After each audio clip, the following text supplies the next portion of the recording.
But thank you very much for having us up here today. As I continue with my remarks, I want to recognize Representative Cross and Senator Matt Huffman. Both of these gentlemen do a swell job of being responsive, attentive, and collaborative. So I appreciate all the work they do.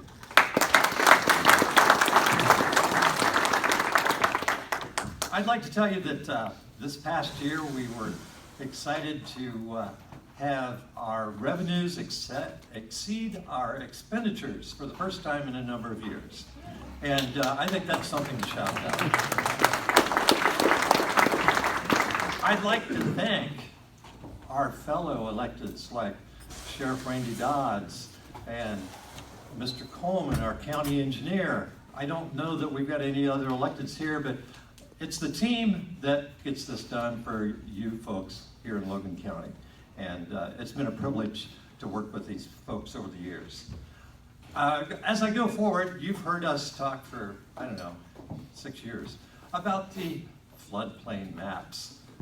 I can tell you that we believe, with collaboration of Scott Coleman, that we have a project that we have presented to FEMA that we believe is the most accurate information available.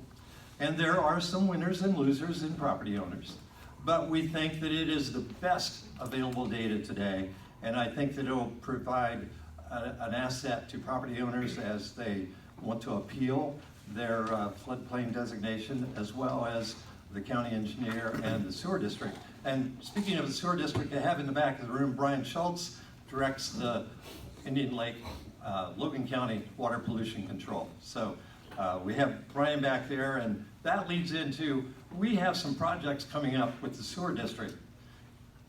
I'm very proud that we have the Indian Lake Watershed Project and all the other groups of individuals that work to keep this region as a top-notch property for the citizens of Logan County and the state of Ohio.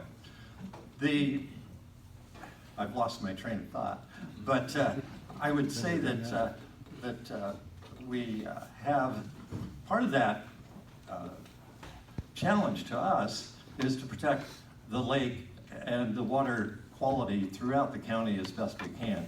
We are receiving an Army grant to assist us in providing a collection system to the village of Lewistown, and within the next year or so we'll be doing some major work in the Orchard Island, Wolf Island areas.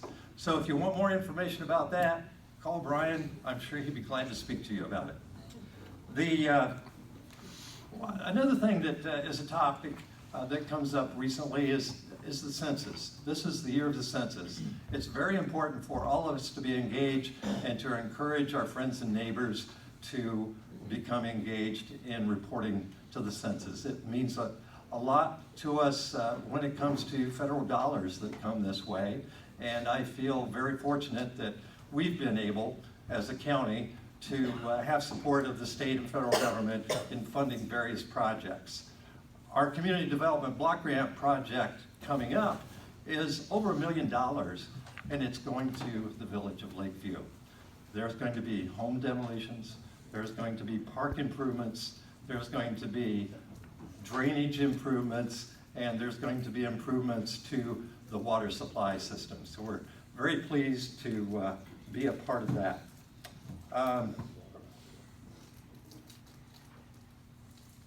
Working with Senator Huffman and John Cross, we have requested some capital grant dollars, and here in the Indian Lake area, we're working with the ILDC to fund an inclusive playground at Fox Island.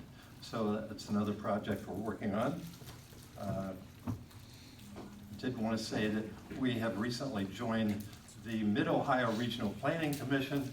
That will help us, Logan County, to better plan ahead for transportation, energy, housing, and general land use planning in the area. I think there are about 17 counties in Mid-Ohio region that are a part of this consortium, and we feel it's very valuable to have that collaborative effort. So with that, I did want to mention that besides the electeds that I have here today and the electeds that are serving you in their offices today, probably. We had a recent retirement. Dara Wren was our long-serving county treasurer. She had 49 years of service to Logan County. So if you see Dara around, thank her for her service. She's been replaced by Rhonda Stafford, a very capable young lady, and excited to have those folks involved. So with that, I thank you very much, and good afternoon.